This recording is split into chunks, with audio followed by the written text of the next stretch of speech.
opinion with conversation topics. We've asked you, the listeners, 4 conversation topics. What should people be talking about this week? Alan's emailed in, very insightfully, the beach full of chocolate biscuits, which is a big one. I don't know anything about this. Well, we all survived the Great Storm of 2008, but there was a cargo ship off the Isle of Scilly. It went a bit skew with, and it offloaded a load of chocolate biscuits which washed up on the beach. Right. Which sounds like a lot of fun. Not sure you can have an opinion on it, but it's a nice lead-in, you know. Environment. I'd say someone go to the bar and say, what, do you fancy any crisps? Something or something, you go, oh, I love some of those biscuits and wash them on that beach. And then you can carry on from there. Yeah. Equally, the goth man who keeps his girlfriend on a leash. This was emailed in by Simon. And again, I'm familiar with this story. Yeah, well, what happened somewhere up north, you know what they're all like. They tried to get on a bus. He has his girlfriend on a leash. They both dress like dirty big goths. And the bus driver said, sorry, goths, I'm not letting you on the bus, because if they're standing on the bus and the bus brakes sharply, she's on the leash, she goes flying, someone could get garroted. Sure. On the leash. And as Simon says, it's hard to only blind goths on a leash are allowed on buses in the north. Simon makes a very good point where he says that it's hard to form an opinion as you want to support people's civil liberties, but the bus thing can get sticky re Rosa Parks. So, you know, he's taken a current news story that's a bit frothy, but he's added some weight back. to it. Absolutely. Great. All right, listen, hold up, because this is excellent. I mean, we can come back to the goth on a lead, you know. I mean, you're from the north, Sammy. You've probably got very strong opinions on goths on leads. That's where it happened, 100. apparently. Yeah. You know, but anyway, we have to crack on for now, because we have a special guest in the studio. I'm pleased to announce that Mr. Dave Gorman will be joining us shortly to talk about his forthcoming TV special, which is excellent. I've seen it already. And the thing about Dave is he's a man, he's addled with facts and interesting trivia, and, you know, he's had an extraordinary life. So I'm sure if there's one man that can provide us with some useful pub conversation topics, it's Dave Gorman. Let's play a tune that in some way sets us up for his forthcoming TV show. Super Furry Animals in some kind of live version of The Man Don't Give an F. By them, it seems only appropriate that we should play that tune as it references the man who apparently don't give an F. And it's very much the subject of our guest Dave Gorman's forthcoming TV show. A little round of applause in the Steve Wright style for Dave Gorman, just to whoop him up into a frenzy. So he provides only the very best in interviewing content. That's very nice. And I will point out, I could have joined in with that round of applause to make it sound bigger, and people at home wouldn't have known. Yes. But I didn't. No. I've got enough dignity not to do that. Was that integrity, or you just felt ashamed to applaud yourself? I didn't think of it until too late. Sure. Okay. And I thought another pair of hands joining in will be obvious to people. So, that's him, he's joining in. So used to you are you to rapturous applause wherever you go that you feel that you don't even need to, you just sit back and soak it in there. Absolutely. You are of course a friend to Six Music, as we were talking about earlier. I love Six Music. But you've also contributed to the station many times. You've DJ'd, is that, are you allowed to call it that? Yeah, presented, I don't know, Sure. but I don't drive my own desk, to use DJ speak. But to drive the desk means to press the buttons. Yeah, but I've sat on this side of the table many times, waiting for a producer to raise his eyebrows at me meaningfully, tell me he's about to press a button. Right, because he's bored with whatever you're twattling on about. Yeah, absolutely. Yes. Yeah, Can you say twattling? I don't think you can. I think actually it's a made-up word. It is a made-up word. Completely. So yes, you can. But you see, that's the good thing about any kind of sort of slang term for something. Yeah, it's very much it's very much a fluid language. I've just made up 2 more words. Go on. Which I can't. Actually, I really can't. They're Sure. based on basically I've added ling to the end of existing swear words. And I think it might get into trouble if Sure, no, it's best not said to. But those. still, you know, if the man don't give an F, why should we? Absolutely, yeah. We do give an F, though. That's why, because we're still on the stage. Because we care. After a year. Now, you were saying as well that you had your own sting, your own. Yeah, I know. Sting. When I was, because I've done sort of filled in for a week or two for different people in the past, and at some point I got very excited because I came in one week to do something for I don't know who I was filling in for, and there was a special thing on the desk where you could press a button and it was a sort of Dave Gorman on Six Music thing. It was like I actually existed. Yeah. For a man who came in and did the odd week here or there was very exciting. Well, I've always, because I've never really had one. What I always love are those ones you hear on kind of local radio. There's ones I always wanted, where it's kind of things like it'll be clips from old films and stuff, and and it's sort of like, oh my god, I can't believe he's coming! It's here! Oh my god! And then it's really excited, builds up to a huge frenzy, and then goes Clive Baxter, and he goes, hello there, here's a new one. Well, this one I've just remembered what it was, and it was sort of insulting because it was lovely that it existed at all. It was lovely that someone at the station thought he's coming in regularly enough, let's do one. But then actually it was some music and stuff in the background, and then this very bored girl's voice going, Dave Gorman. And it just sounded like, oh, not again. But it wasn't an ironic one. It was just someone after a day I of don't doing. think it was meant to soundboard. It just did. Well, she'd started off the day doing Phil Jupitus. Of course, And yeah, exactly. By the time she got to Yeah, you yeah. on the kind of add-on list, Yeah. Or as if she'd gone, what, is he really? He's not on the schedules, is he? It just sounded like that. Now, if people aren't familiar with Dave Gorman, Yes. how would you explain yourself to the listener? I mean, because I know some of what you've do now has been described as, and this may not be something you're comfortable with, documentary comedy. I don't know if you feel comfortable with that phrase. Maybe you feel it's been attached to you. You know, a lot of musicians feel they've been pegged into a particular area. Sort of. I think I think I do lots of different things, and I think the world always wants to be able to label you and describe you in a soundbite. And but at the same time, I don't know. As a journalist from the Times who first came up with documentary comedy, and now you go to Edinburgh every year and you see 10, 15 different shows described as documentary comedy. Yes. And So you prefer Pioneer? No, I in don't. some I just way, I trendsetter? think just take everything as it comes and decide what you think of that. But that's 'Cause- pretty much impossible in the modern society. You need to be able to be described as, for instance, lanky funny man. Yes, Steve exactly. Merchant. Yeah. And I did know that was you. The minute Exactly. Yeah. Yeah, if you see don't that in the tabloids, lanky funny man. I prefer leggy blonde. It's not. I'm not allowed apparently. You can't have leggy blonde. That's being used too often to describe other people. Some of them criminals for some reason. Sure. But but if I'm lanky funny man, what would you describe yourself as? Bearded, occasional documentarian, traveller, writer. Yeah. Fine. Okay, listen, let's not pigeonhole you. It's horrible, isn't it? I find in American press don't do that in the same way that we always think that we have this higher end of culture than Americans do.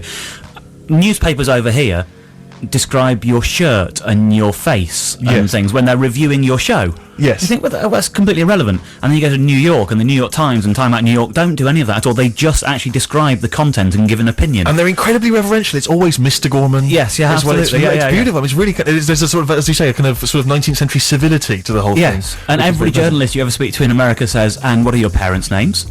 And where were you born? And you think, well, I don't think the readers of the New York Times are remotely interested in that absolutely. detail, but it's a journalistic procedure they have to do. It's interesting because we were talking there in a way about being labelled, and it's very much the man Yes. that does that. And before we come on to the subject of your forthcoming documentary, Yes. we should probably just clarify who the man is, in your opinion. Well, the man is one of those sort of all-purpose phrases you can use to describe anyone you think is the enemy at that moment in time. So to some people, the man would be the police, and to some people, in the terms of this film, it is effectively just the chains. So it's McDonald's, it's Starbucks, it's Holiday Inn, it's Travelodge, it's Esso, it's Shell. It's those corporate chains which I think kind of deface the landscape. Whoa, slow down. It's that kind of controversial opinion that is exactly the sort of thing that we're trying to... Well, that's the kind of water cooler opinion That's you want exactly now. the kind of water cooler That is a soundbite you can use for Perfect. that water cooler thing. Yeah, those chains, they deface the landscape. They deface the There landscape. you I'm just go. going to make a note of Write that down, use it. But listen, use before it. we come on and talk about the film, let's have a musical choice, because whenever we get people in, we always want them to get a sense of how they tick musically. So Okay. what have you got for us? I have, and I know you've actually been quite critical of them in the past, but when I've been on this station, I've always played them, and I'm a huge fan, and I think this is pop music at its finest. There is no more romantic sentence than You Be Debbie Harry, I'll Be Joey Ramone, and it's Helen Love. Let's hear it.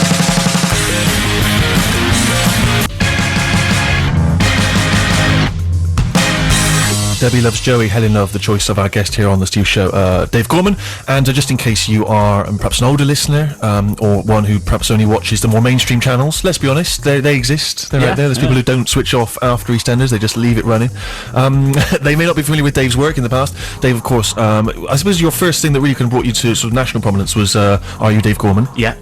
We won't go into it, and I'm sure you're sick and tired of talking about it, but now, you went around the world looking for people with your name. Yes. Then you did your correct. Google Whack adventure. Yes. Google whacking involved typing in something into the internet, and then if there was only one match, is that right? Yeah, you're close. Something Yeah, like that. yeah, Anyway, you had that's another good enough. adventure. You had another adventure involving Google whacking. Yeah. Anyway, that brings us to your forthcoming, or rather Yes. your adventure that's it happened, but you've got a forthcoming TV show about it. And you know, if all goes well, this could be a water cooler conversation towards the tail end of the week. It could be. You know. Wednesday morning, it could be. This you could never be know. it. And let's hope it is when people tune in on More 4. But let's say I'm not sure that Water 4 generates what you would call water cooler moments. I mean, it should do. it should do. It It's has some great stuff on it. yes. But it's one of those channels, you know, it's one of those things that I watch. Yeah. But I know that if I worked in an office, people I worked with wouldn't. Right. Well, let's not bother talking about it then. I mean, it seems like you're pretty down on the station. No, not at all. I love I mean, More no, For It. I really exactly. do, because Yeah, I know. More For It is where the Daily Show is, and where Sure. Curb Your Enthusiasm is, and things that I love. But I think we can safely assume that many of our six music listeners are perhaps that slightly more culturally aware bunch, and so Yeah. therefore, if you are tuning in more for, I believe it's Tuesday night. 10 Tuesday o'clock, night, 10 o'clock. Yes. you have the program. It's called Unchained America. It is, absolutely, And yes. Dave, just give us a brief summary of what the concept of the show is. The concept is it's a documentary film about a journey from one coast of America to the other, and while making that journey, I was attempting not to give any money to the man. We've referred to the man earlier. Yes. Refer back on the Listen Again feature if you need an explanation of who the course, man is. yes. But what we've discovered is that he is destroying the landscape. Defacing. Defacing I mean, the you even landscape. wrote it down. I Steve, know, right? but I didn't saw wanna- you I- write it down. I didn't want to look at my notes of Deface the Landscape, Yeah. because then I thought that we'd lose eye contact. Well, the thing is, I did a tour of the Google Rock Adventure. I did a 4-month tour of American theatres with that show, and so basically I was in every town for a week or maybe 2. All I saw for 4 months was airports, breakfast radio stations, chain hotels, and backstage of theatres. And I went because I thought it would be really exciting to see a foreign country. To spend a third of a year in a foreign country doing a one-man show sounds really exciting. Obviously, there's hardships involved in that because you don't see your friends or family for a third of the year either, and things like that. But I thought that the travel would sort of make up for that. And actually, what I saw was one place for 4 months. Just It the didn't same- change. the same the hotel room. hotel room in Aurora, Illinois, was exactly the same as the hotel room in Scottsdale, Arizona. Was exactly the same as the hotel room in Fort Lauderdale, Florida, etc. And it just went on and on and on. That sounds like a bad Brian And it Adams song. was horrible. It The does. hotel room's the same. Absolutely, it was Chris Rea, maybe. Maybe I don't know, Rea, yeah. But it was just it was just incessant and horrible, and it was really an unpleasant 4 months. So this was my attempt to go back and find an America that I did like. And so your aim was to drive, to buy a car. Yes. And drive from, as you say, one coast to the other. Yeah. And not give any money to any of these chains. That was those the that idea, are yeah. defacing Yeah, the yeah. landscape. And that's very much what the film sort of documents. Absolutely, yeah, really. yeah. So you bought yourself, what, a very kind of vintage... So I bought a 1970 Ford Torino station wagon, which is a nice timber panel down the side, real Americana. I think one of our rules really was that the car had to be older than me. Sure. And it is 1 year older than me. It's a sort of nostalgic idea of I grew up with an imagination telling me what America was like, just based on TV and movies, and it seemed to be a place where anyone could be their own boss, anyone could go out and do anything Yes. and make their own future for themselves. That was kind of the image of America that was sold. And so I wanted to it's a nostalgic trip to go back to see if that is still there and that kind of white picket fence America still exists. So there's no point doing it in a 3-year-old Toyota. No, you of know, course. it has to be an old car. It has to be something that speaks And it's the sort of that car. time. It's the sort of car that you would always see. Maybe a wife and her child. They would maybe the Hulk, the Incredible Hulk. He's entered a small town. Yes, absolutely, And there's yeah, a woman. yeah. Do you know what? She runs a little B&B. Oh my God! There's only some guys, who want to take it over. Maybe the man themselves. Exactly, Trying exactly, to drive her out of yes. town. Yeah, yeah. The Hulk is furious about this, as you would well imagine. Yeah, yeah. He sorts the thing out. But that's very much the car that she would drive. Absolutely, and the next week, the littlest hobo comes in and saves her again. Exactly. Yeah, she's She's perpetually always in being- trouble. Yeah, being yeah. hassled by Exactly, the man. yeah, so yeah. so that's very much the car that you set off in. And Yeah. Unfortunately, it breaks down literally within the first 100 yards. Sure.